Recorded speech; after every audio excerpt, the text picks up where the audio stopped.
আসসালামু আলাইকুম সবাইকে।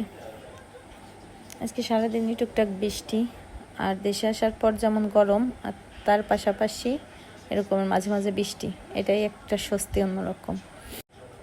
সারাদিন বৃষ্টিতে বাসায় বসা, বাহিরে বের হওয়া যাচ্ছে না, কারণ কিছু সময় পর পরই বৃষ্টির কারণে সবসময় বাসায় বসা। আর আজকে বৃষ্টির দিনে আম্মুর হাতের তেলের পিঠা খাবো, তেলের পিঠা বানিয়ে দেবে। চলুন আপনাদের সঙ্গেও শেয়ার করি, ভিডিওটা দেখায় আপনাদেরও। বৃষ্টির দিনে তেলের পিঠা খাওয়ার মজাটাই তো আলাদা। কার কাছে কেমন লাগে জানি না, কিন্তু বৃষ্টির দিনে তেলের পিঠাটা আমার অনেক পছন্দ।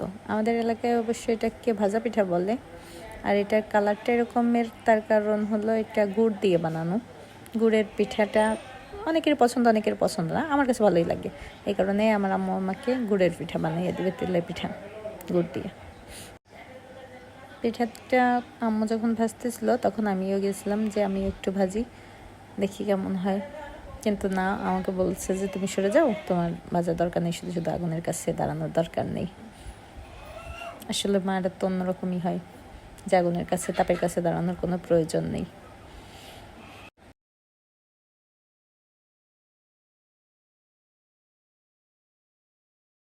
এখানে একদিকে আমাদের জন্য আম্মু তেলের পিঠা বানাচ্ছে, আর অন্যদিকে ধীরে ধীরে বৃষ্টিটা বাড়তেছেই, এখন অনেকটাই বৃষ্টি।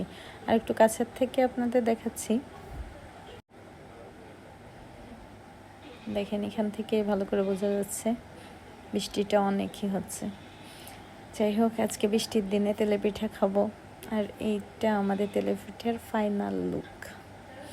বানানো শেষ, কমপ্লিট। এখন পিঠাটা খাবো, আর এর জন্যই ভিডিওটা আপনাদের সঙ্গে শেয়ার করলাম। আজকের মতো ভিডিওটা এই পর্যন্তই। সবাই ভালো থাকবেন, সুস্থ থাকবেন। আল্লাহ হাফিজ।